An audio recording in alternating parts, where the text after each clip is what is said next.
The next morning, I put on my clean clothes, not my shoe-shining clothes, and before school started, my grandmother and I went to see the first grade teacher, Danya Irene. I want to enter school, I said. How old are you, Danya Irene said. 7.5. You're more than enough old, Danya Irene said, but you can't begin now, next year. She smiled goodbye and started looking through some papers on her desk. My grandmother didn't move. He wants to go to school very, very much, she said.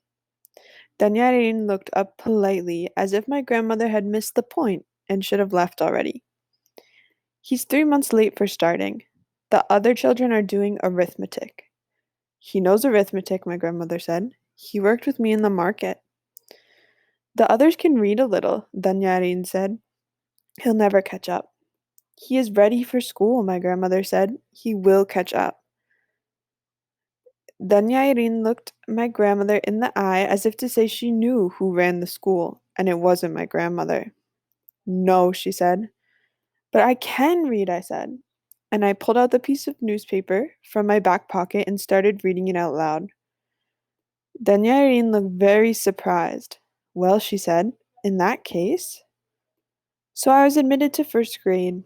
I went to school from 8 in the morning till 2 in the afternoon, and later I shined shoes. I had the money to buy books and notebooks and everything because my grandmother had saved what I had earned shoe shining in her iron box. When I'd been in school 2 months, Danya Irene sent me home with a note to my grandmother. I showed it to her after supper, and she got my Aunt Tina to read it to her, even though I told her I could read it myself. No, Juan, my grandmother said. It's about you, so you're not the one to read it.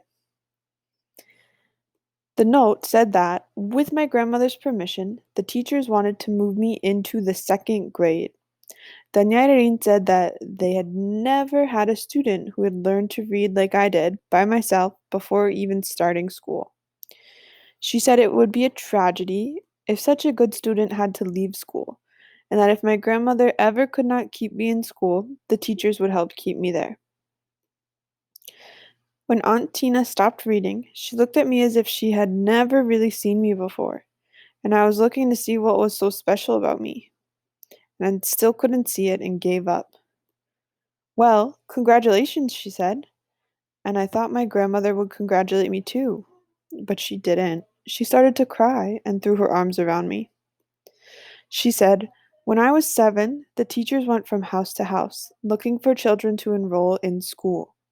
But when they got to my house, my parents hid me in the woodshed. I watched between the cracks in the boards and listened. They told the teachers they didn't have any school-age children, not one. They did it because they were afraid if I went to school, I wouldn't learn to work. They did it for my good, and I didn't say anything or complain, but I always knew it was a mistake.